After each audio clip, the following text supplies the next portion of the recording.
अल्हम्दुलिल्लाहि नहमदुहु व नस्तईनुहु व नस्तगफिरुहु व नु'मिनु बिही व नतवक्कलु अलैहि व नऊज़ु बिल्लाहि मिन शुरूरि अनफुसिना व मिन सय्यिआति अअमालिना मन यहदिहिल्लाहु फला मुदिल्ल लहु व मन युद्लिल्हु फला हादिय लहु वअशहदु अल्ला इलाहा इल्लल्लाहु वहदहु ला शरीक लहु वअशहदु अन्न सय्यिदना व सनदना व शफीअना व मौलाना व हबीबना मुहम्मदन अब्दुहु व रसूलुहु सल्लल्लाहु तआला अलैहि व अला आलिहि व अस्हाबिहि व बारक वसल्लम तस्लीमन कसीरन कसीरा अम्मा बअदु फ़अऊज़ु बिल्लाहि मिनश शैतानिर रजीम बिस्मिल्लाहिर रहमानिर रहीम क़ुल या इबादियल्लज़ीना अस्रफ़ू अला अन्फुसिहिम ला तक़नतू मिर रहमतिल्लाह इन्नल्लाह यग़फ़िरुज़्ज़ुनूब जमीअन इन्नहु हुवल गफ़ूरुर रहीम वक़ाल रसूलुल्लाहि सल्लल्लाहु अलैहि वसल्लम अल कय्यिसु मन दाना नफ्सहु व अमिल लिमा बअदल मौत वल आजिज़ु मन अतबअ नफ्सहु हवाहा व तमन्ना अलल्लाह आमन्तु बिल्लाहि सदक़ल्लाहु मौलानल अज़ीम व सदक़ रसूलुहुन नबियुल करीम व नहनु अला ज़ालिका लमिनश शाहिदीन वश्शाकिरीन वल्हम्दुलिल्लाहि रब्बिल आलमीन।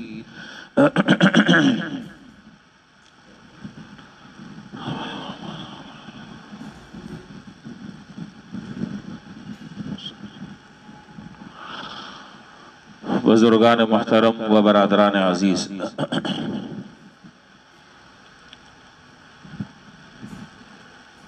अल्लाह रब्बुल आलमीन ने हर इंसान की तबीयत और फितरत और उसका मिजाज इस किस्म का बनाया है कि उसमें मुख्तलिफ औकात में मुख्तलिफ हालात आते रहते हैं। मिजाज में, कैफियत में दो तरह के आम तौर पर हालात पेश आते रहते हैं और ये हर आदमी के साथ होता है, कोई आदमी इससे खाली नहीं है।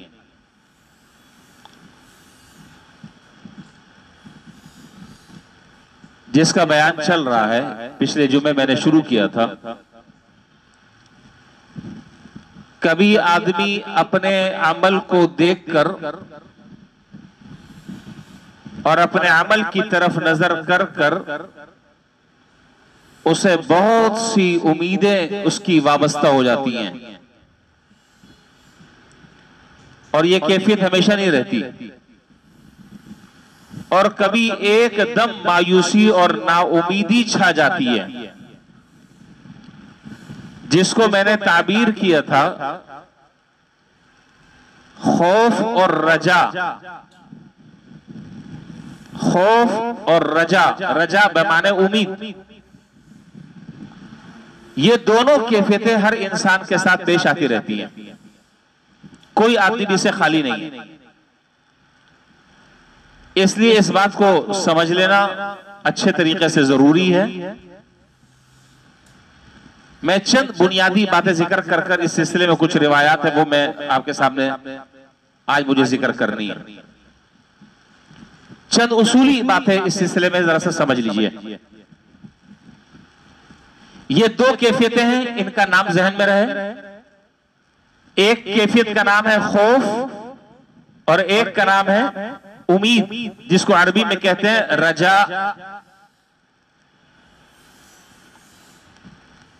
ना खौफ शरीयत में मतलूब है और ना रजा और उम्मीद मतलूब है, बल्कि उन सारी रिवायात को सामने रखकर बाज़ उलमा ने फरमाया कि अल ईमानु बैनल खौफि वर रजा, ईमान तो खौफ और रजा दोनों के मजमूए का नाम है। यानी खौफ भी एक हद तक होना चाहिए और उम्मीद भी एक हद तक के होनी चाहिए, और जब ये दोनों चीजें जमा हो जाए तो फिर ईमान इंसान का मुकम्मल हो जाता है। एक बात तो ज़हन में ये रहे। दूसरी बात यह है कि इन दोनों सिफात का एतदाल में रहना जरूरी है। इन दोनों सिफतों का एतदाल में, हद एतदाल में रहना जरूरी है, वरना मामला खराब हो जाएगा। क्या मतलब? खुदा ना खास्ता अल्लाह ना करे आदमी के ऊपर इतना खौफ सवार हुआ कि शरीयत ने उसकी जो हद मुकर्रर की थी उससे आगे चला गया, तो उसका नुकसान क्या होगा? उसका नतीजा ये निकलेगा कि आदमी अल्लाह ताला की रहमत से ही नाउमीद हो जाएगा, अल्लाह ताला की रहमत से ही नाउमीद हो जाएगा।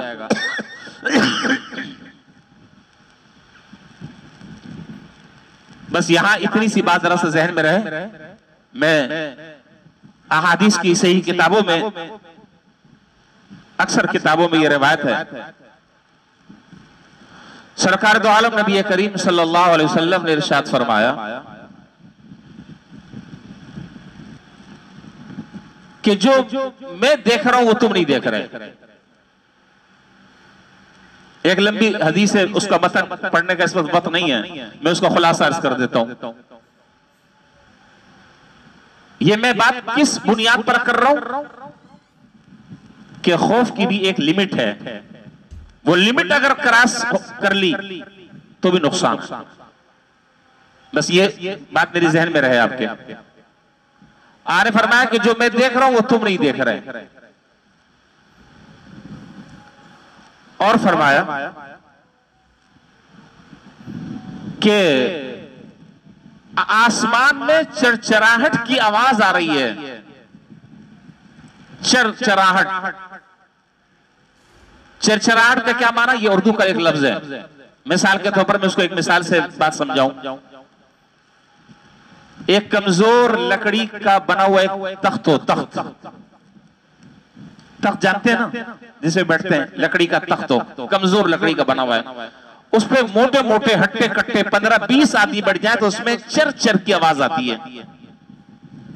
यह है चरचराहट, जिसको हदीस में समा से ताबीर किया है। अत्तता युअत्तितु का माना चरचराहट पैदा होना, चरचराहट का पैदा होना, चर चर की, चू चू की आवाज आना। आपने देखा होगा कोई लकड़ी है, उसके ऊपर बहुत ज्यादा, जरूरत से ज्यादा बोझ डाल दिया जाए तो वो चरचराहट की आवाज आती है।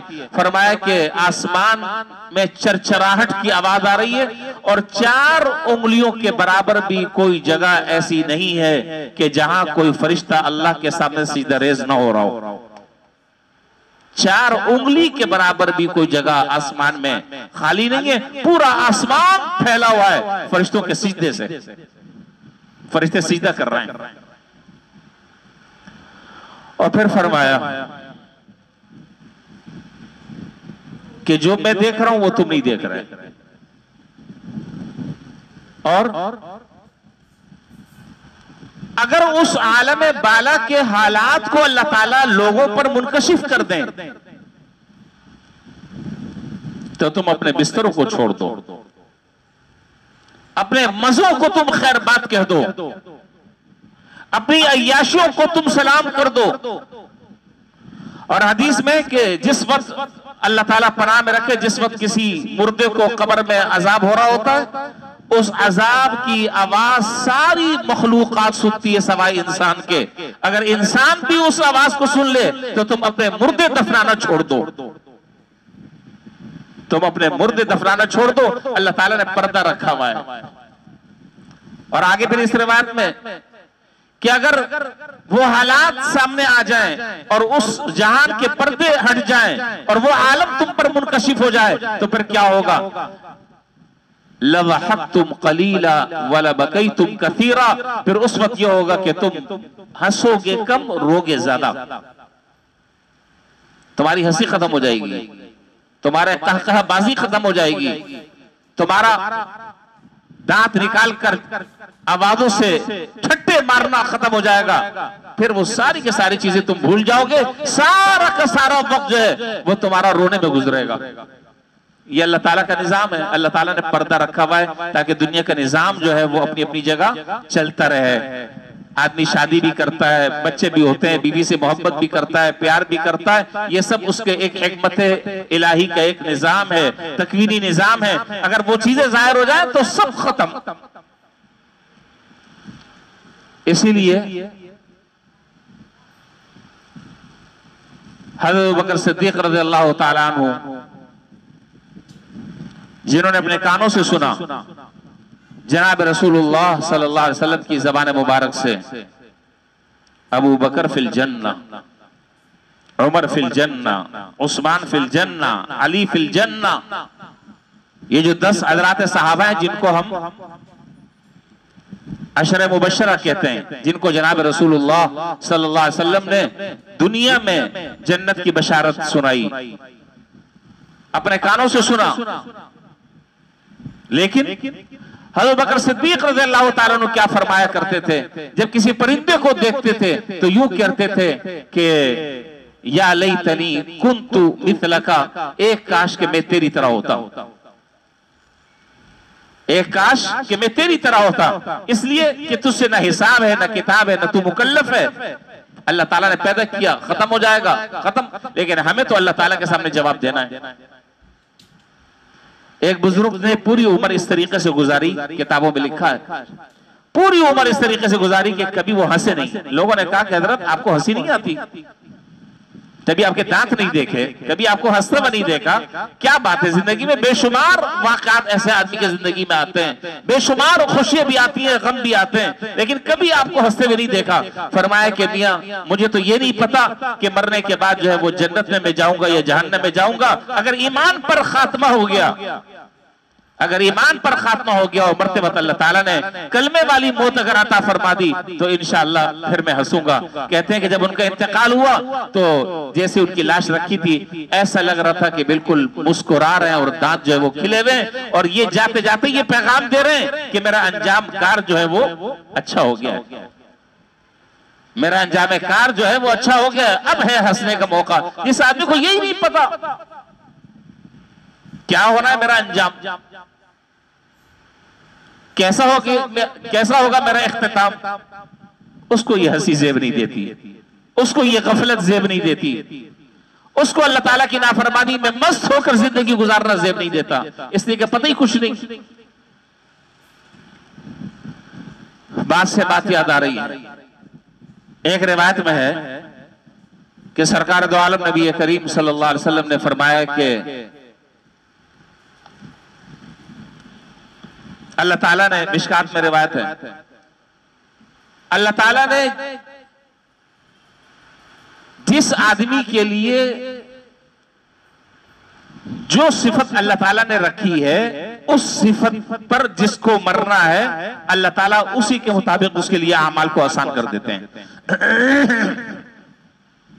और फिर फरमाया हदीस में कि बाद आदमी ऐसे होते हैं जिंदगी भर जन्नत वाले आमाल करते रहते हैं, यहां तक कि उसके और जन्नत के दरमियान एक बालिश का फासला बाकी रहता है। अचानक तकदीर गालिब आती है और वो जहन्नमी वाले काम करना शुरू कर देता है। नतीजा ये है कि उसका खात्मा ईमान पर नहीं होता, जहन्नम में चला जाता है। सारी जिंदगी जन्नत वाले काम करता रहा, अब एक बालिश का फासला रह गया है। और अल्लाह ताला की तकदीर को तो कोई जाहिर है कि झुठला नहीं सकता। वो फैसला अल्लाह ताला का जो हो चुका है अज़ल में, वो बदल नहीं सकता। ला तब्दील लिकलिमातिल्लाह, अल्लाह ताला के फैसलों को कोई चैलेंज नहीं कर सकता। एक बालिश का फासला बाकी रहता है, तकदीर गालिब आती है और जो लिखा हुआ होता है वो होकर रहता है और आदमी अचानक वो काम करना शुरू कर देता है जिससे जहन्नम में जाना उसके लिए आसान हो जाता है। अल्लाह ताला पनाह में रखे। इसी तरह इसके बिल्कुल बरक्स, एक आदमी पूरी जिंदगी जहन्नमियों वाले काम करते रहता है, करता रहता है, करता रहता है, करता रहता है और उसके बाद उसके और जहन्नम के दरमियान एक बालिश का फासला बाकी रहता है। अचानक वो अमाल करना शुरू कर देता है, तकदीर गालिब आती है कि जिससे उसके लिए अल्लाह ताला ने जन्नत लिख दी होती है, पहले से जन्नत में चला जाता है। तो मैं ये अर्ज कर रहा था, मैंने जो हदीस सुनाई, मैंने ये अर्ज किया कि ना तने तनहा खौफ मकसूद है, ना रजा और उम्मीद मकसूद है, ना खौफ में हद एतदाल से आगे बढ़ना मतलूब है, ना रजा में हद एतदाल से आगे बढ़ना मतलूब है। दोनों को बैलेंस रखकर चलना है, यानी अपना अमल भी करते रहना है और अमल करते हुए अल्लाह ताला से डरते भी रहना है। ये हज़रत जुनैद बगदादी रहमतुल्लाह अलैह फरमाते हैं कि बस इस जिंदगी को इस तरीके से गुजारो कि अल्लाह ताला से डरते भी रहो और करते भी रहो। मुतमईन होना ये बड़ा खतरनाक मामला है। किसी आदमी को अपनी नमाज पर इत्मीनान हो गया है, किसी को अपनी तस्बीहात पर इत्मीनान है, किसी को अपने तहज्जुद पर इत्मीनान है, बस जी मैं तो बख्शा बख्शाया हूं, मेरा तो मसला ही कोई नहीं है। ये खतरनाक सोच है, इसकी इस्लाह की जरूरत है। और इस सिलसिले में हजरत अबू ज़र रज़ियल्लाहु ताला अन्हु की रिवायत वो मैं अभी आगे जिक्र करूंगा इंशाअल्लाह। अच्छा, तो खौफ वो भी लिमिट में रहे, इतना ज्यादा ना हो कि अल्लाह ताला की आदमी रहमत से मायूस हो जाए, और रजा और उम्मीद भी एतदाल के अंदर रहे। ये ना हो कि उम्मीद ही उम्मीद हो और आदमी बेखौफ होकर और बेधड़क होकर गुनाह करता रहे और अल्लाह के अहकामात को तोड़ता रहे। ये भी शरीयत में मतलूब नहीं है। और एक और बात भी मैं आपको बताऊंगा, जो बात हमारे बुजुर्गों ने लिखी है, बड़ी काम की बात है, गुर की बात है। बस बात समझे तो असल मसला है, फिर है फायदा, बाकी चले किसी को तो समझ आएगी, कोई तो अल्लाह का एक बंदा समझेगा इतने सारे लोगों में, लेकिन लगता नहीं है। हालात जो बता रहे हैं ना वो लगता नहीं है। बस हर आदमी के अपना एक जहन है, उसकी अपनी एक सोच है, उसकी सोच का एक महवर है। बस तुम बोलते रहो। बहरहाल अल्लाह की रहमत से उम्मीद है कि इंशाअल्लाह किसी का तो भला होगा, नहीं तो कहने वाले का तो भला है ही इंशाअल्लाह। बुजुर्गों ने बड़ी अहम बात लिखी, वो क्या याद रखें, अपने बारे में तो खौफ लाहिक होना चाहिए और दूसरों के बारे में उम्मीद होनी चाहिए। अब ये बात जो है दो लफ्जों में मैंने कह दी, लेकिन बहुत गहरी बात है, आप इसको सोचते रहिएगा। अपने बारे में खौफ लाहिक हो और दूसरे के बारे में उम्मीद गालिब हो। और हमारा मामला जो है वो उल्टा है, अपने आप को पक्का जन्नती, अपने आप को पक्का जन्नती और दूसरा पक्का जहन्नमी। ये शरीयत से ये मिजाज मेल नहीं खाता, ये मिजाज मेल नहीं खाता। अपने बारे में खौफ और दूसरे के बारे में उम्मीद, ये है तरीका। सरकार दो आलम नबी करीम सल्लल्लाहु अलैहि वसल्लम ने, अल्लाह ताला की बड़ी अजीब रहमतें हैं, उसके अजीब फैसले हैं। और बस हमारे लिए तो हुक्म यही है जो मैंने अभी अर्ज किया कि आमाल से गाफिल भी नहीं होना है। दो बातें मैं अर्ज कर रहा हूं, आमाल से गाफिल भी नहीं होना है। अल्लाह ताला ने जिन कामों के करने का हुक्म दिया वो करते रहना है, जिनसे मना किया उनसे बचना है, अल्लाह की मर्जियात के मुताबिक जिंदगी गुजारनी है। इसको मैं कह रहा हूं कि करते भी रहना है और अल्लाह ताला से डरते भी रहना है कि पता नहीं कबूल भी होगा या नहीं होगा, क्या अंजाम होगा अल्लाह ही बेहतर जाने।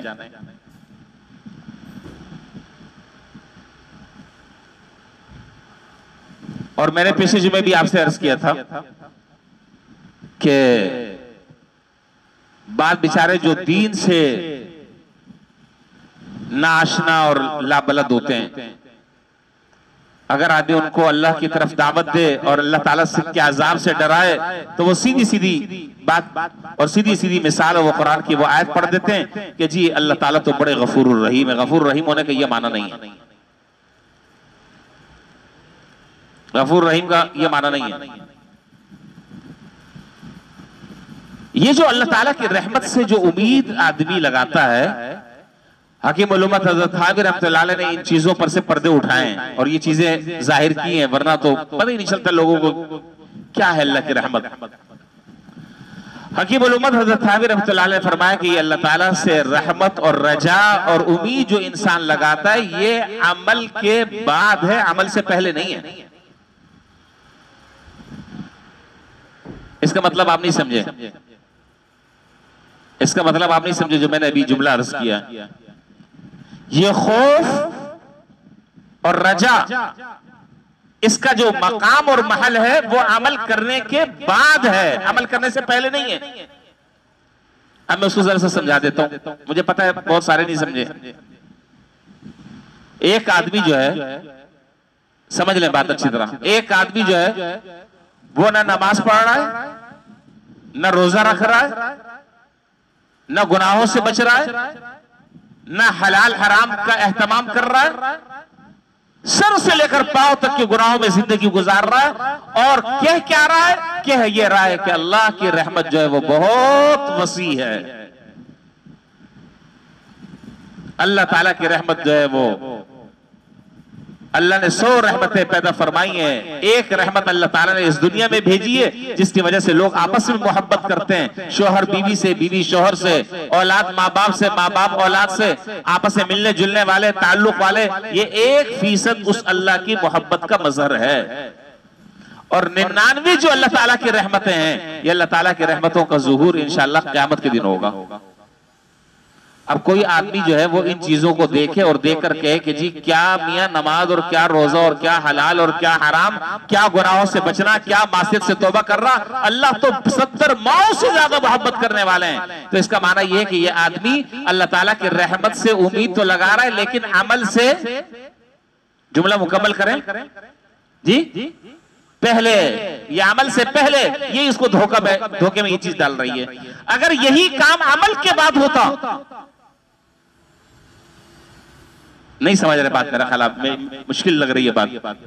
यही उम्मीद जो बांध रहा है अल्लाह ताला से, अमल करने के बाद अगर ये बांधता तो इसके लिए बेहतर होता। क्या माना, एक आदमी 60 साल और 70 साल फर्ज करें कि गुनाहों में जिंदगी गुजारता रहा, अब अल्लाह ताला ने उसको तौबा की तौफीक दे दी, अल्लाह ताला ने अब उसको तलाफी माफात की तौफीक दे दी, अब वो अल्लाह ताला से पक्की और सच्ची तौबा कर रहा है, हुकूकुल इबाद जो तलब किया उसको अदा कर रहा है। अब अल्लाह ताला की रहमत से उम्मीद लगा रहा है कि या अल्लाह अब तूने तौबा की तौफीक दी है, अब मैं अपनी आइंदा अमली जिंदगी को इंशाअल्लाह आपके अहकाम के मुताबिक गुजारूंगा। ये मौका है अल्लाह से रहमत उम्मीद बांधने का, ना कि अमल से पहले, ना कि अमल से पहले।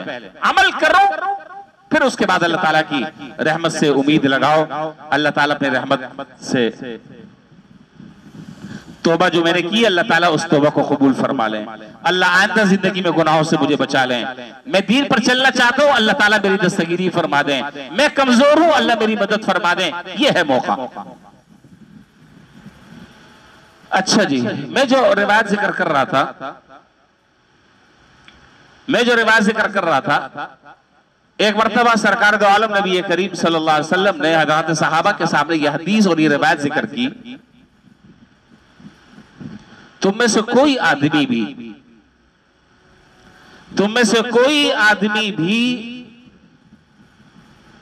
अपने अमल से नजात नहीं पा सकता।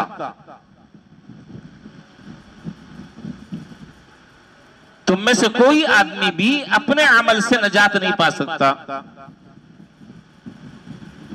हां जब तक कि अल्लाह ताला की रहमत शामिल हाल ना हो जाए। सहाबा ने अर्ज किया, अवा अंत या रसूल अल्लाह, अल्लाह के रसूल क्या आपके साथ भी ऐसा होगा? आने फरमाया कि हाँ, इल्ला अन यतगम्मदनी अल्लाहु बिरहमती, मगर हाँ, मगर ये कि अल्लाह ताला मुझे अपने रहमत में छुपा ले। आप जरा सा अंदाजा लगाएं कि हुजूर अकरम सल्लल्लाहु अलैहि वसल्लम अपने बारे में ये बात इरशाद फरमा रहे हैं, जिनकी जिंदगी का एक एक मिनट और सेकंड इबादत, मैं गलत तो नहीं कह रहा, जिनकी इबादत, जिनका तकवा, जिनके दिल में अल्लाह ताला की खौफ और खशियत इतनी कि पूरी दुनिया के बड़े बड़े जाहिदों और आबिदों और मुत्तकी और पारसाओं को एक पल्ले में खड़ा कर दिया जाए, तो वो हुजूर सल्लल्लाहु अलैहि वसल्लम की जिंदगी की 2 रकात के बराबर भी उनका तकवा नहीं हो सकता।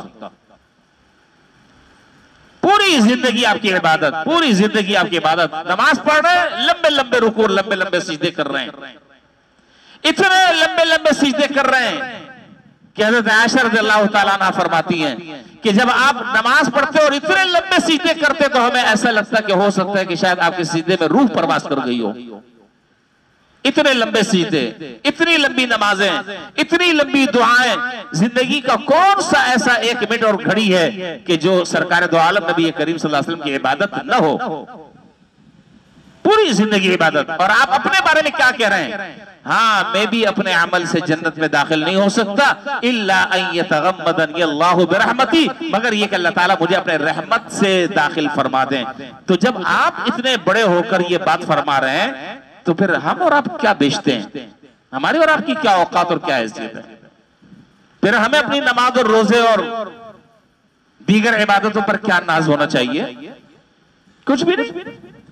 और मैं फिर वही जुमला दोहराऊंगा जो मैं इस मौके पर अक्सर दोहराता हूं, वही जुमला मैं दोहराऊंगा कि हजरत हमारी जो नमाज रोजे और हमारी जो दीनदारी है, अल्लाह ताला माफ करे कैसी दीनदारी है। मैं दीनदार बना हुआ हूं, मैं अपनी हालत जानता हूं। आप दीनदार बने हुए, कितने दीनदार हैं वो आपको मालूम है। किस हद तक हम दीनदार हैं, कौन कौन से हम काम कर रहे हैं और कितने काम हम गड़बड़ कर रहे हैं, हमें सब पता है। मुझे अपना पता है, आपको अपना पता है। सब देखे अपने गिरबान में मुंह डाले, पता चल जाएगा। ज्यादा खुशफहमी में मुब्तला होने की जरूरत नहीं है। तो मैं एक बात कहा करता हूं और वो बात फिर दोबारा दोहरा रहा हूं कि हमारी जो इबादतें हैं, हमारी जो नमाज रोजे हैं, हमारे जो तकवा और तहारत है, जिस दर्जे का भी है, सवाब तो मिलना बहुत दूर की बात है, अजर मिलना तो बहुत दूर की बात है। अगर अल्लाह ताला बराबर सराबर भी छोड़ दे तो गनीमत है। बराबर सराबर भी छूट जाए तो बहुत गनीमत है। चे जाए के उस पर कोई अजर और सवाब मिले, लेकिन अल्लाह ताला की रहमत से उम्मीद है कि इंशाल्लाह सवाब भी मिलेगा इंशाल्लाह। अच्छा जी, तो हुजूर अकरम सल्लल्लाहु अलैहि वसल्लम फरमा रहे हैं कि मैं भी अपने अमल की बदौलत,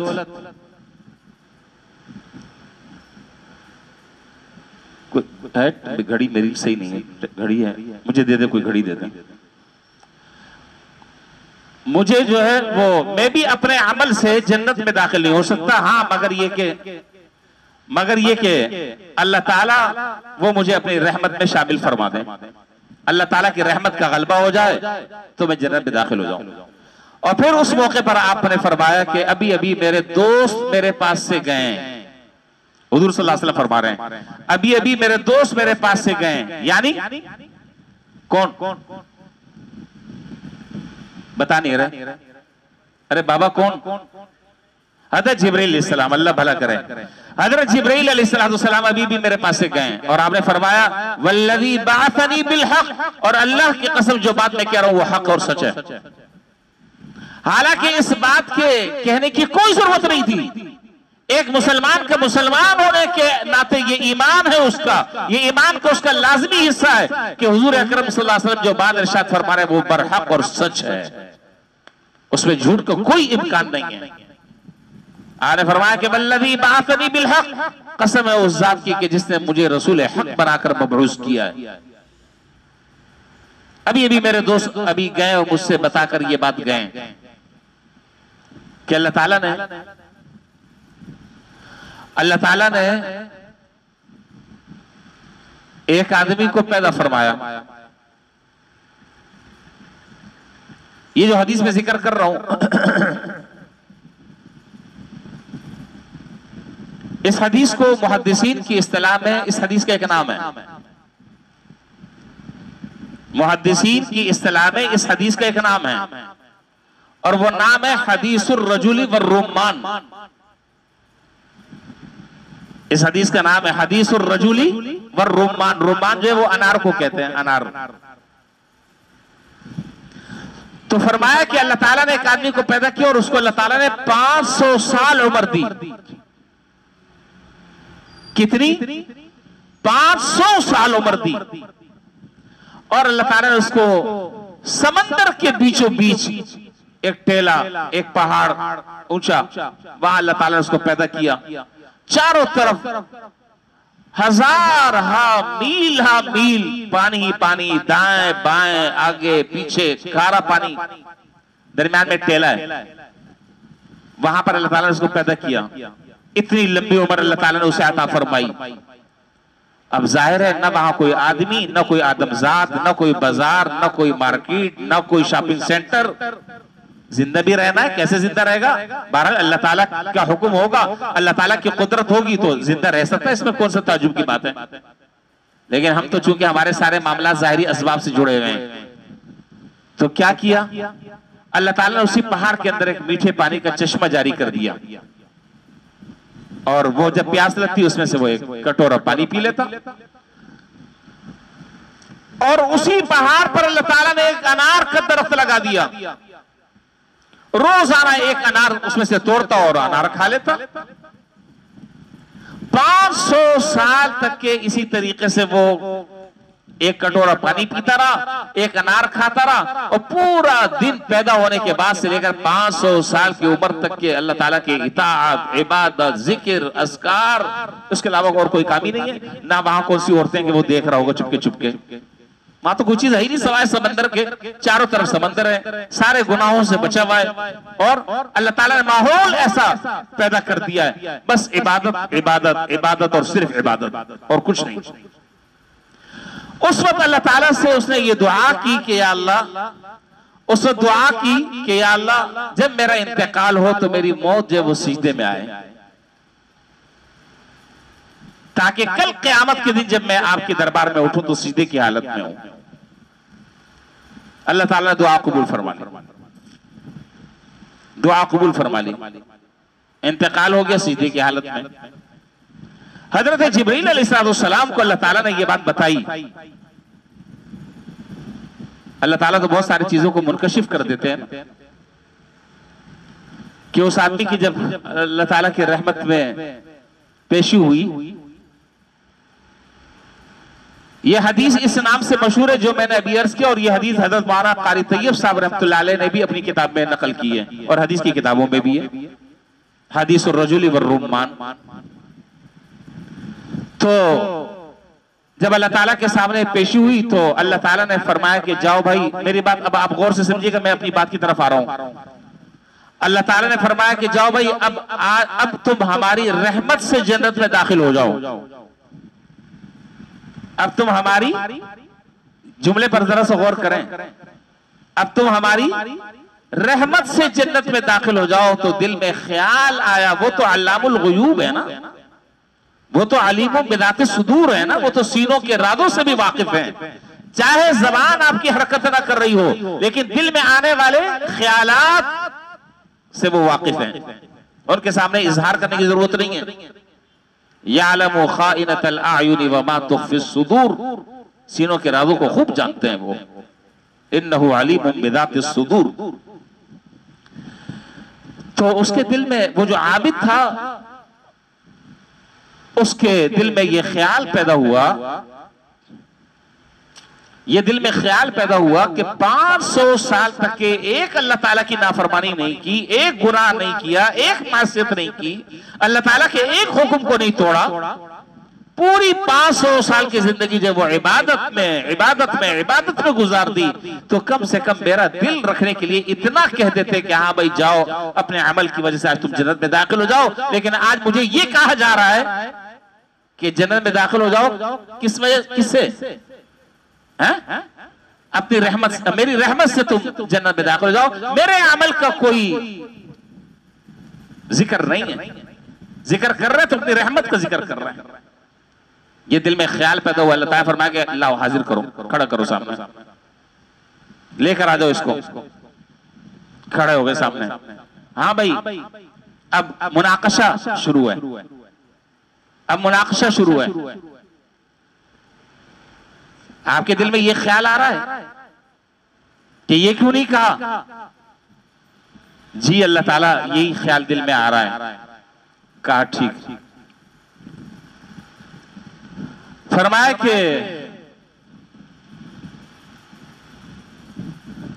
ये जो हमने तुम्हें जिंदगी दी थी, तुमने जितनी इबादतें की हैं 500 साल तक के, ये सारी के सारी 500 साल की इबादत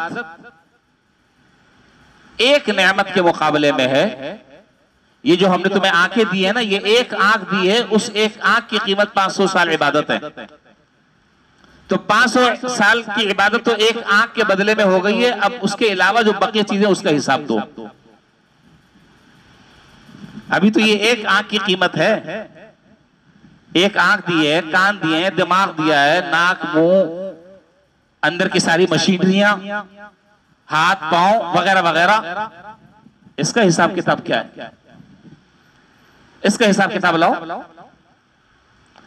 और फिर ये बताओ कि तुम दुनिया में खुद आए थे या तुमने कोई दरखास्त की थी या हमने तुम्हें अपने हुक्म से पैदा किया? जी अल्लाह ताला आपने पैदा किया, मैंने तो कोई दरखास्त मेरी तरफ से आपके पास कोई दरखास्त नहीं गई है। अच्छा, ये सारे के सारे आदाव जवारे, ये ताकत और ये कुव्वत और ये जो इबादत है तुम करते रहे, ये तुम खुद करते रहे या हमने इबादत करने की तौफीक तुम्हें अता फरमाई, कुव्वत अता फरमाई, तुम्हारे हाथ पांव में जान डाली? ये खुद घर से लेकर आए थे या हमने दी? जी आपने दी है। अच्छा, ये जो रोजाना एक कटोरा पानी पीते थे, ये नहर तुमने जारी की थी या हमने नहर जारी की? जी आपने जारी की। यह अनार का दरख्त रोजाना एक अनार तोड़कर खाते थे और उससे ताकत आ जाती थी, तो ये अनार का दरख्त तुमने लगाया था या हमने लगाया था? जी आपने लगाया था। तो अगर 500 साल की इबादत एक आंख के बदले हिसाब किताब में पूरी हो जाए, बराबर हो जाए, तो फिर बकिया जो जिंदगी भर अल्लाह ताला की नेमतें खाते रहे, अल्लाह ताला की नेमतों की बारिश हर आन और हर लम्हे बरस रही है, उसका क्या हिसाब है भाई? थर थरा गए और कांपने लगे और कहा कि वाकई अल्लाह ताला मैं तौबा करता हूं, मुझे ये बात नहीं करनी चाहिए, वाकई आप अपनी रहमत से ही जन्नत में दाखिल फरमाते हैं, आप अपनी रहमत से ही जन्नत में दाखिल फरमाते हैं। तो ये जो मैं हदीस जिक्र कर रहा हूं, हजरात ने इसको हदीस का नाम दिया हदीसुल आबिद वुर्रुम्मान, इस नाम से ये हदीस मशहूर है। तो मैं क्या अर्ज कर रहा हूं, सारी बात का खुलासा यह है, सारी बात का हासिल यह है कि भाई इंसान अमल भी करता रहे, अमल भी करता रहे और अल्लाह ताला से डरता भी रहे, अल्लाह ताला से डरता भी रहे, अमल भी करता रहे, डरता भी रहे। एक बात खुलासा। और दूसरी बात यह है कि किसी आदमी को अपनी किसी इबादत पर, किसी अपनी नेकी पर, किसी अपने अमल पर गुरूर नहीं होना चाहिए। ये बहुत बड़ा शैतानी धोखा है। जी मैं तो बहुत ज़हीन आदमी हूं, मैं तो बड़ा अफसर हूं, मैं तो बड़ा समझदार और बड़ा ज़हीन आदमी हूं, बड़ा मेरी क्या नमाज का कहना, मेरे क्या कुरान का कहना, मेरी क्या इबादत। अरे तुम क्या हो, क्या तुम्हारी इबादत है, क्या हैसियत है तुम्हारी, क्या औकात है तुम्हारी? अभी अगर जरा सा अल्लाह ताला जरा सा खींच ले रस्सा, पता चल जाएगा कितनी ताकत है। तो किसी भी इबादत पर नाश करना ये जेब नहीं देता, जेब नहीं देता। जो इबादत बन पड़ रही है, जिस इबादत की तौफीक मिल रही है, उसको महज अल्लाह ताला का फजल और एहसान समझो। उस पर नाश कर उस पर घमंड करना, उसके ऊपर इत्तिका करना, उस पर भरोसा करना, उस पर बैठ जाना और अपने आप को 100% यकीनी जन्नती समझना, ये हजरत अंबिया अलैहिस्सलाम के तरीके और उनके मिजाज और उनकी दावत से ये मिजाज मेल नहीं खाता। डरते रहे, हर आंट डरते रहे, पता नहीं कब पकड़ हो जाए, पता नहीं अल्लाह ताला जिस अमल की तौफीक दे रहे हैं, जिस पर मैं इतरा रहा हूं, अल्लाह ना करे, पता नहीं कब ये तौफीक अल्लाह ताला सल्ब कर लें। और मैं एक बात अक्सर मैं कहा करता हूं कि यहाँ जो हम अल्लाह ताला हमें तौफीक देते हैं नमाज पढ़ने की, 5 वक्त अल्लाह ताला हाजिरी की तौफीक देते हैं, हम मस्जिद में आ जाते हैं, दीन की बात सुन लेते हैं, ये हम खुद से नहीं आते, ये हम खुद से नहीं आते, हमें लाया जाता है। ये कदम उठते नहीं है, उठवाए जाते हैं। कितने अगर खुद से आने वाले होते तो ये सामने से जा रहे हैं, कितने लोग जा रहे हैं, अंदर आने की तौफीक नहीं हो रही। तो ये तो अल्लाह ताला का हमारे ऊपर बड़ा एहसान है, बड़ा अजीम एहसान है कि अल्लाह ताला बुला लेते हैं, हाजिरी की तौफीक दे देते हैं। तो इस पर किसी घमंड में और गुरूर में मुब्तला नहीं होना चाहिए। अल्लाह ताला से डरते भी रहना चाहिए और अल्लाह ताला की रहमत से नाउमीदी भी नहीं होनी चाहिए, बल्कि अल्लाह ताला की रहमत से उम्मीद भी होनी चाहिए। ये सारी बातों का खुलासा है जो मैं 2 जुम्मे से मैं अर्ज कर रहा हूं कि खौफ भी एतदाल के अंदर हो और रजा यानी उम्मीद, रजा यानी उम्मीद भी जो है वो हद एतदाल के अंदर हो। 2 बातें। और तीसरी बात मैंने ये अर्ज की कि कोई आदमी भी अपने अमल से जन्नत में दाखिल नहीं हो सकता। अगर जन्नत में दाखिल होगा, और इंशाअल्लाह होंगे, अल्लाह ताला ने अगर चाहा, तो किस वजह से दाखिल होंगे? अल्लाह ताला की रहमत से होंगे। और एक हदीस में है, बस मैं वो हदीस जिक्र कर बात खत्म कर रहा हूं। एक हदीस में कि दुनिया का पूरा निजाम, दुनिया का इस आलम का पूरा निजाम सिर्फ और सिर्फ अल्लाह की रहमत से चल रहा है। पूरा निजाम आलम अल्लाह ताला की रहमत से चल रहा है। ये साइंसदानों से नहीं चल रहा, ये बड़े बड़े फलासफरों और दानिश्वरों की जहानत और फताना से नहीं चल रहा। ये अल्लाह की रहमत है। जब तक अल्लाह ताला चाह रहे हैं ये निजाम चल रहा है, और जब चाहेंगे खत्म करना सब हबा मंसूरा हो जाए। इधर शम्सु कुव्विरत व इधर नुजूम मुनकदरत व इधर जिबालु सुय्यरत व इधर इशारु उत्तिलत व इधर वुहूश हुशिरत व इधर बिहारु सुज्जिरत। ये मंजर आने वाला है और इसका हर आदमी मुशाहिदा करेगा। वो वक्त आने वाला है। अल्लाह ताला हमें अपने सही मानों में बंदा बनकर जिंदगी गुजारने की अल्लाह ताला हमें तौफीक अता फरमा दे। और अल्लाह ताला हम सबको अपनी रहमत से, अपने फजल से और अपने करम से अल्लाह ताला हमारा खात्मा ईमान पर कर दे और सलामती के साथ अल्लाह ताला हमें जन्नत में दाखिल फरमाते हैं। इसकी फिक्र भी करनी चाहिए, अल्लाह ताला से दुआ भी करनी चाहिए, और जो आमाल इस सिलसिले में मुआविन हैं उन आमाल का एहतमाम करना चाहिए। अल्लाह हम सबको अमल की तौफीक नसीब फरमाए। व आखिरु दावाना अल्हम्दुलिल्लाहि रब्बिल आलमीन।